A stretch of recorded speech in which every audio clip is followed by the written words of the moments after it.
Good morning, students. I hope all of you are well. As I told you that I would take this week to revise all those chapters that were done in classes. So today is the last chapter from the covered material we are going to revise, and from next week inshallah we will begin new lessons. So it is my request to you, kindly must learn by heart all the details that related to different empires we did, and inshallah we will begin next lesson in upcoming class. So you see here is chapter 12 we are going to attempt, and it's empires in East Asia, and I already had written all that covered material. It's 7 to 12 that is done in February and March, and I have also mentioned the page numbers, that is 189 to 320. So you start moving. So today we are going to cover chapter 12, and that is about the Tang and Song China. So in this lesson we covered, like we read about changes in China during the Tang and Song dynasties. We read all the details about these dynasties, and few of the terms, like I always revise, in this lesson is Tang Taizong. Who was Tang Taizong? He was a great emperor of Tang dynasty. Then we have another term, that is Wuzhou. That is Wuzhou. It's not, a Z is silent here, and I checked its pronunciation. It was Wu Chao. They pronounce it Wu Chao. She was a lady. She was the only woman in China that ever assumed the title of emperor. So she was a lady and she was an emperor, and she was the only emperor in China that was a woman. And then we also read a term in our lesson, movable type. So you should know what is the meaning of movable type. It's mean wood or metal blocks, each with a single character that can be arranged to make up a page for printing.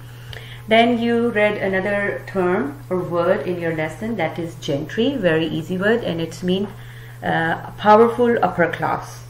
Okay, and after this I'm going to play a video for you, and at the end you must have to watch this short video, and after this video, at the end of all lessons we will have questions which you are supposed to do. So watch this video, it's very short, and please watch it carefully. Okay, so here is the video I'm going to play. It's about Tang and Song dynasties. Okay, here is the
So next we have, I hope you have seen the video and the main points in it.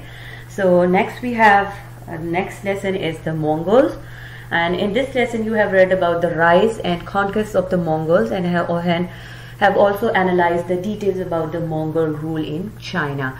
So here are a few terms which you read in the lesson, as like pastoralist, sorry, it's not pest, it's pastoralist. Pastoralist is a person who herd tamed animals. Then you read a term clan. Clan means a large group of people related to a common ancestor. Then there is a name of a leader here, Genghis Khan. He was a leader who brought together the Mongol clans.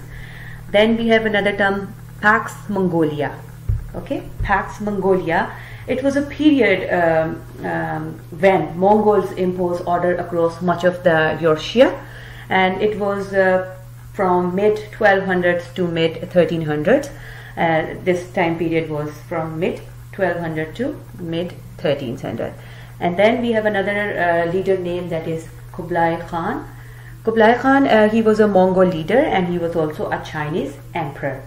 And then we have another name, very important name, is Marco Polo. Marco Polo, you must have heard about him many times. Marco Polo, he was a traveler from Venice, and he served Kublai Khan for 17 years, not 1700, 17 years he served Kublai Khan. Okay, so now I'm going to play a video about the rise and fall of Mongols. You will get a little idea. So watch this video, and after this we have few questions. Okay, here we play. Okay, so I hope you have seen the video properly. Now you got the idea about the rise and fall of the Mongols in this video. Now at the end we have the essential questions. These are not the only questions you are supposed to cover. There are a few more, like there are more questions in the lesson, plus you have assessments at the end of each chapter. You also have to see that. So few questions I collected, like what changes occurred during the Tang dynasty. You should know their answers after reading the whole chapter in detail. How did Tang rulers change China? What happened during the Song dynasty? How did the Song emperors try to obtain peace? How did the nomads of Asian steppe live? And who united the Mongols? How did Genghis Khan organize his soldiers? How did Kublai Khan help China, and what did Kublai Khan do as a ruler? So these are the questions. You need to find their answers, and after reading them you should be able to answer all of these questions. And at the end, like always, the most important thing is the task for today, and you have to prepare assessment of chapter 12, that is from page 320 till 338. So you have to prepare it. You have to learn by heart all the important points in about these empires, so that we can, from next week we will begin new lessons. So I hope you are quite prepared for your in this week. I hope we have revised so many things. So take care of yourself. Inshallah, see you again. Bye bye.